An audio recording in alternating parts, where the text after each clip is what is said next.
When the snow melted and the grass turned green in Thompson in 2015, the men who donned cleats and gloves and picked up their bats to become the boys of summer for a couple of nights a week knew one thing for certain. Whatever the coming season brought, it would be a season like no other in the 50-plus years that the great American pastime had been played in this Canadian mining community north of the 55th parallel. For the first time in the history of the game in Thompson, the man for whom the field they play on was named, Red Sangster, whose given first name of Alexander had fallen into disuse long before most of these players were born, would not be among the spectators. But if he'd listened to his son Jack, another fixture of the local sports community for most of the history of Thompson, back when the hub of the North was more potential than reality, he might never have seen a single game.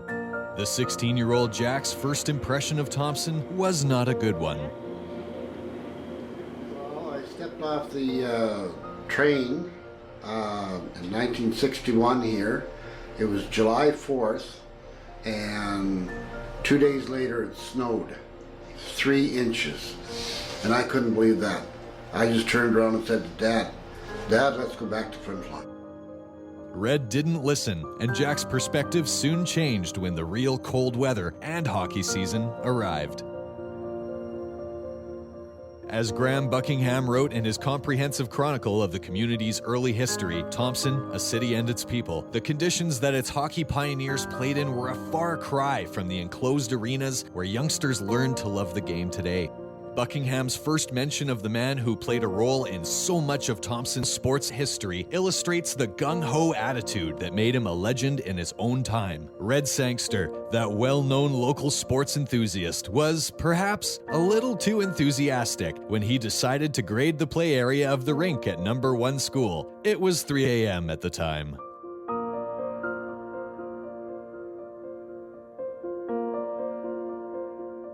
To play hockey in Thompson in the early 1960s, you had to be tough just to step out on the ice. We had 3 leagues, and we played at the Juniper Rink, and it was mighty cold. And, we used to go through lots of pucks. I know we could go in the spring when the snow started melting, and probably get 200 or 300 pucks around the rink, because you couldn't just climb over the boards and over a 10-foot snowbank to go after a puck. You had to have lots on hand. Jack was a member of the Midget Aces, the first Thompson squad to compete in provincial playdowns in February 1962, when they traveled 24 hours by train and car in order to compete against Verdun. We got on the train, and we went right to Kamsack by train, and Verdun people picked us up in Kamsack and drove us down to Verdun, and we played 3 games down there, and then we took the train back on Sunday, and we got back in here into Thompson on Monday. In Jack's second year playing hockey in Thompson, he found himself in a league where the players weren't just battling the elements, playing both minor and senior hockey. A 5-team league going in senior hockey, and that was darn scary. Yeah. Playing against those guys, and big miners and big beards, and you're playing out at camp. They had one rink here in town at Juniper, and one rink out at Inco. And first time I played, it was out at Inco, and some of those guys they were scary looking. Yeah. And there were fights, and the referees just let them fight, because there was only usually one guy out there, and he wasn't going to get involved. And it's usually the players that took to break the fights up. And I even seen some guys' girlfriends on the ice trying to pull a guy off their boyfriend or whatever. But yeah, it was scary back then. Almost as soon as they had completed their outdoor facilities, people of Thompson began hatching bigger plans for an indoor arena where players and spectators would be safe from the unforgiving blasts of winter. An organization to achieve that goal was established, and Red Sangster was a member of the nominating committee charged with the task of selecting an executive. The arena planners' dreams were often more than they could live up to, but eventually local government district administrator Carl Nesbitt, for whom the first and larger arena would be and still is named, got a deal on an airplane hangar from Bird, Manitoba, where it had been part of a mid-Canada line radar station to detect incoming Soviet bombers. People from Thompson dismantled the hangar, packed it for shipment, and once the pieces arrived, began to reassemble the structure on a vacant piece of land between the high school and the Burntwood River. Less than 5 years after the idea was put forward, Thompson had an indoor arena, and that was when the city's hockey scene really took off. There was three different leagues going. There was a commercial league that played at 7:30 at night. There was the shift league that started at 9 o'clock in the morning, and then they had I think 7 or 8 teams. And then there was the mine league that started at 1 o'clock in the morning. And that was probably the biggest party in town, and especially on the weekends. Mm-hmm. And yeah, it was there was the hockey 24 hours a day, and we had 2 different shifts here, and we just kept going on and on and on. It was great for the town, and you used to get sometimes 300, maybe 400 people at a shift league game, and I've seen 200 or 300 people at a game at 1 o'clock in the morning. Yeah. Before long, the senior men's hockey team, the Thompson Hawks, occupied the position as the town's sporting heroes in the eyes of its younger residents, including a couple who climbed to the top of Thompson's political ladder as adults. Is that in the 60s and 70s, hockey wasn't quite the way it is now. The biggest game wasn't necessarily the game on TV, the National Hockey League. It was going down to the rink and watching the Thompson Hawks play.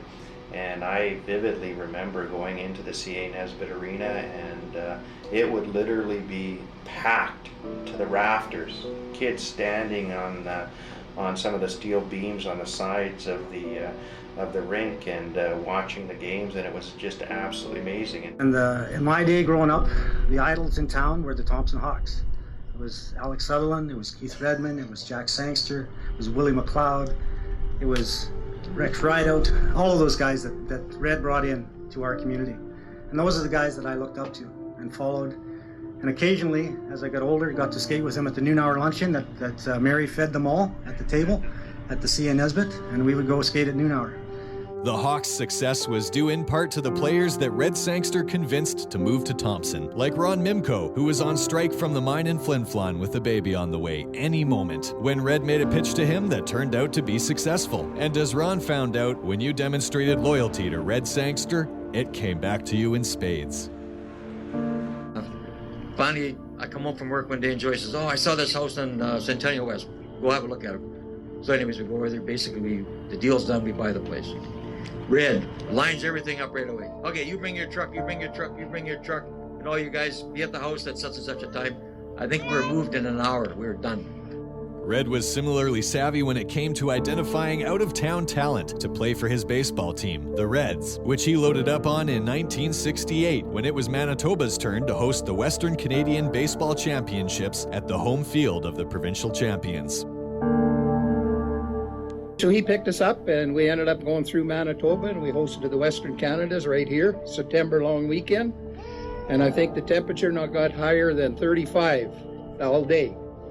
And it was rainy and cold.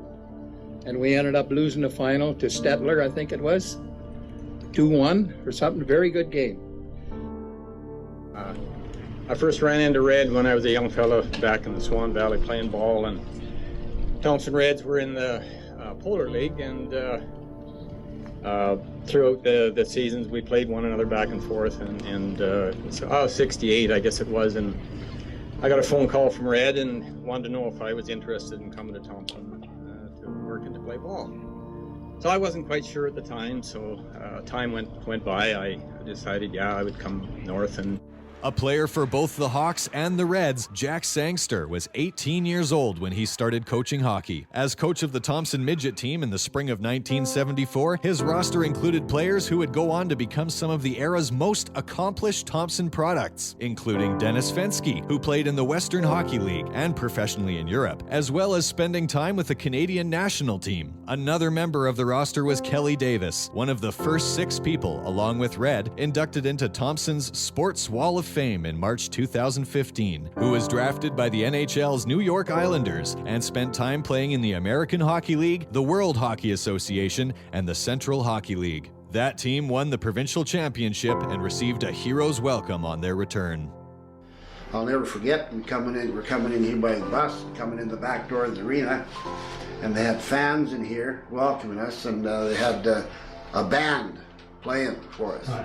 And I thought that was kind of cool at that time. That success led to his first paying job as a hockey coach with the Portage Terriers of the Manitoba Junior Hockey League.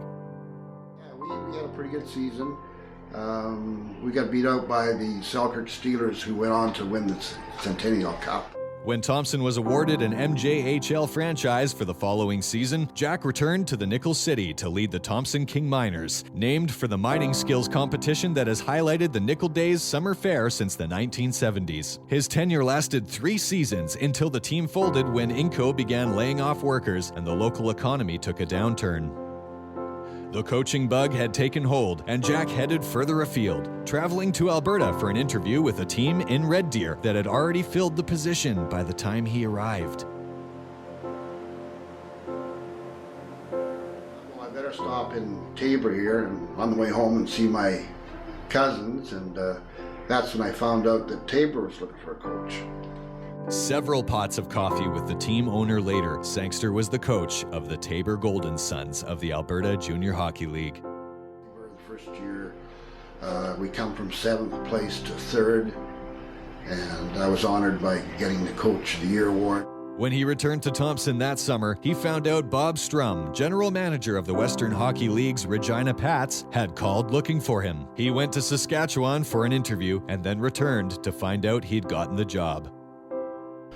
And they talked to me about the weather and about everything else, and except the one thing I wanted to hear. And I was on pins and needles. And finally he says, well, you got the job if you want it. Despite leading the team to a record 49 wins and 100 points, Sangster underwhelmed his boss, who left him hanging for a few weeks before dropping the hammer. Sangster was unemployed for a week before he got a call from the owner of the WHL's Seattle Breakers. They met in Lethbridge, and Jack flew out to Seattle to sign a contract.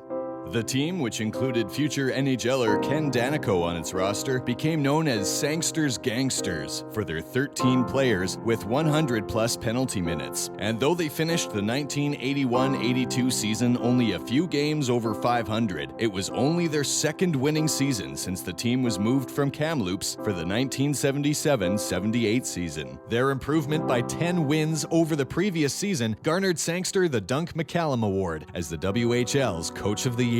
They also won a playoff round for the first time since 1979-1980. Other improvements included crowds growing to several thousand a game from a little over 1,000, but the owners still had to file for bankruptcy. That cash flow situation may help explain how the Breakers and Victoria Cougars conducted one of hockey's most legendary trades during the 1982-83 season, when Seattle sent Tom Martin, who was playing at the University of Denver, to Victoria, getting an important component with a good set of wheels in return. Well, we needed the bus, and they needed the hockey player. So that's how it happened. I said, we treated it as a joke at first. Then I started thinking about it, and I started getting serious about it. Because I said, I hate to sleep with one eye open when we were going through those passes in the middle of the night, and with very little brakes on our bus. And so I said, it became a reality of Sangster's connections back in his hometown saw him draft Glenn Goodall, who was living in Thompson and was not yet a teenager. Goodall made the team at 14 and played 6 years for the Breakers and Thunderbirds, becoming the WHL career leader in games, goals, and assists, and having his jersey retired when he left the team at age 20. But Sangster had left Seattle when his paychecks started bouncing to take a position in his home province with the Brandon Wheat Kings, where he coached for 2.5 seasons. A big trade brought in some important pieces for his first season back in Manitoba, including future NHLer Ray Ferraro. That year he went out and got 107 goals. Things were tougher in Brandon the following year, when the team had only 8 returning players, and Jack engaged in a little subterfuge to trade for goaltender Pokey Reddick, with some help from then Winnipeg Jets GM John Ferguson. We just tell him that he's going to the American League. So if the general manager of New West thinks he's going to the American League, he's going to try and get a player for us, and we're not going to get nothing. And he thinks he's won that bet. To call the next day, saying that they would trade this guy for Pokey Reddick. So he went to camp in Winnipeg and come right to Brandon. And the general manager and I, after we had a little conversation about that, and he knew he'd been duped. Sangster's third season as the Wheat Kings coach marked the first time in his career that he didn't finish the campaign. And I was let go, and from the Wheat Kings a week before Christmas. Jack said goodbye to life as a junior hockey coach and got into the financial services business, a path that eventually led him back to Thompson, where his father was still involved with baseball.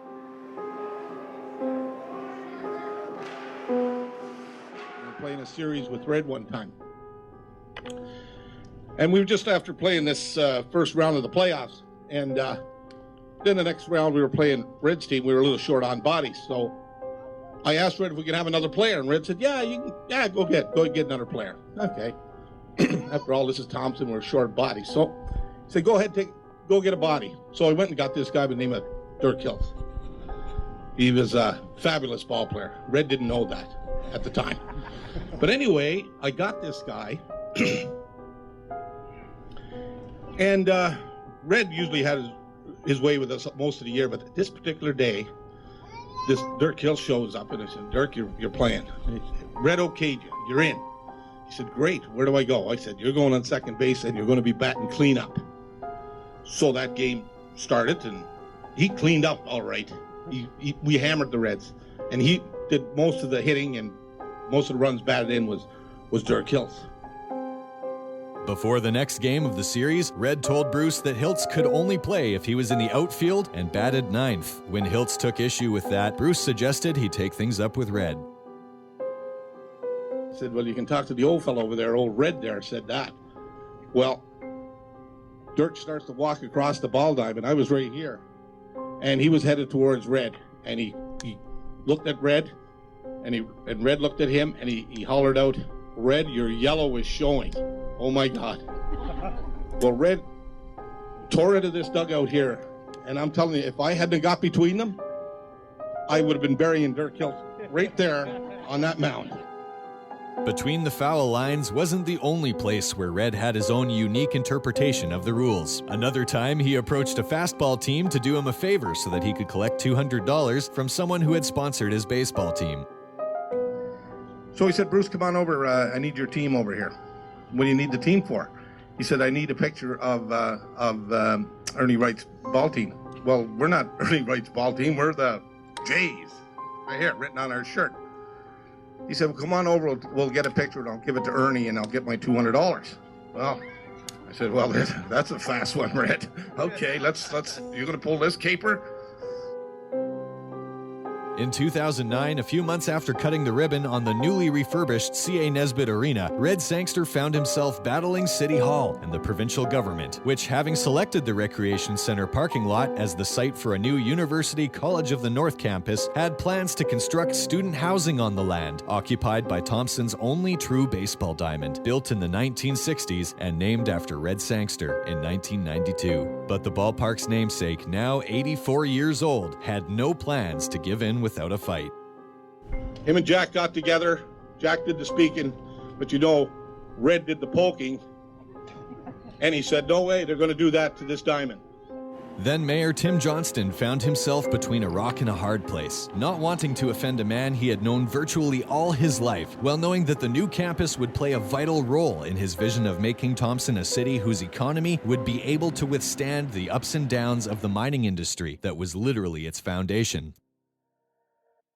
The original site was smack dab in the middle of the Red Sangster ball diamond.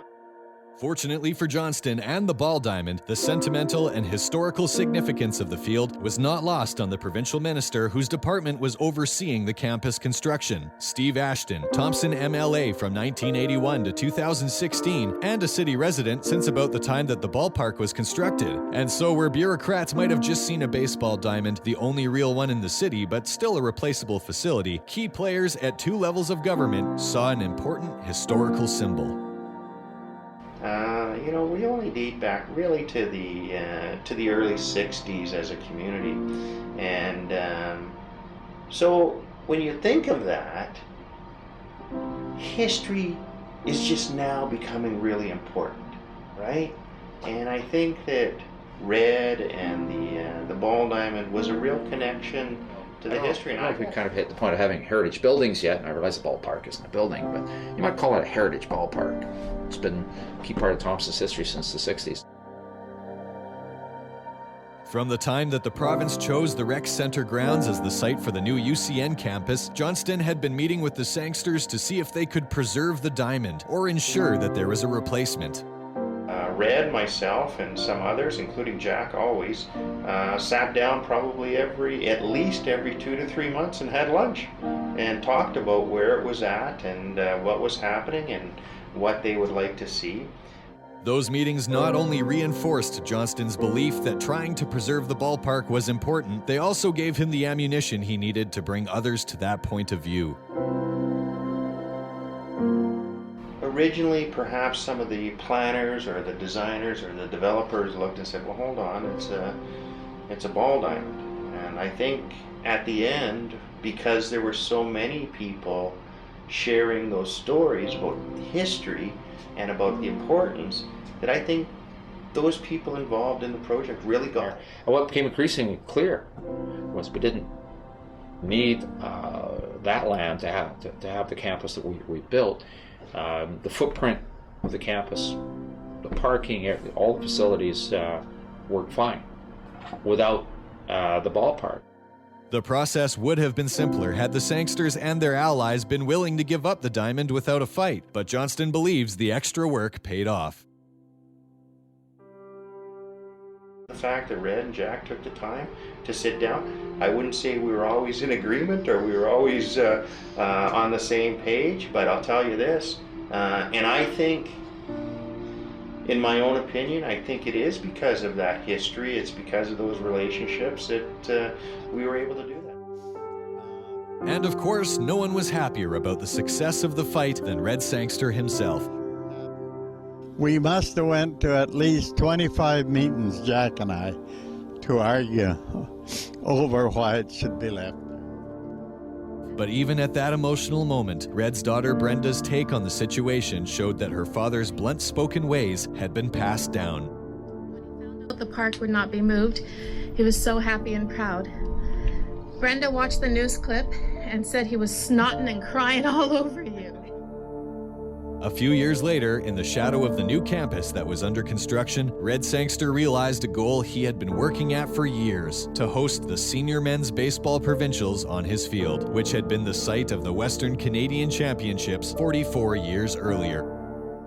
I remember talking to Red after the Provincials, and he said, you know what, Steve, he said, we showed them a good time, and I know everybody, all the volunteers went out of their way to show everybody a good time. And he said, you know what? People are asking, how come we didn't do this earlier? Ashton was not surprised that Red was finally able to get the men's baseball provincials in Thompson. I found over the years, if Red set his mind to something, he was pretty persuasive. Usually it happened. More often than not, sooner rather than later. If it didn't happen right away, he wasn't one that took no for an answer, so it was just a question of time. When you're around as long as Red was, history has a way of repeating itself. Farron Asham was the coach of the Bantam Thompson Reds, with Red Sangster serving as manager in 1994 when they were the host team for the provincial tournament. At that time, there was certainly a lot of angst and concern from some of the southern teams, especially the Winnipeg teams, about coming all the way up to Thompson to play baseball. Well, they made it, and they got up here. The event was a success. And to this day, I still get people that have played and have been a part of that provincial coming to me and saying how that was the best event that they had ever attended. This is just indicative of Red's passion for doing things right and the desire to create and showcase his civic pride. He loved Thompson. He continued, over the years, Red continued to promote baseball and Thompson, and kept baseball alive both at the minor and senior levels, culminating in hosting, again, the 2012 Senior Provincial Championships right on these diamonds. That autumn, Red Sangster began to be officially recognized in other ways than the ballpark he had helped to develop and fought so hard to keep. We're proud to be on the Order Thompson committee, and we came to a consensus. I think a year or two after that, it was time to recognize Red, and I still remember Red being there, and the family, and a lot of people that known Red over the years. And you know what? I don't think I'd ever seen Red that emotional. I mean in the best sense of the word. He was really touched by the fact that the community that had been home for so many years, that he'd given so much to, gave him that ultimate recognition. So. Thompson's MLA also had an opportunity to recognize Red with another honor to mark Queen Elizabeth II's 60th year on the throne. It was the Jubilee recognition, or the Order of Thompson. Red deserved it.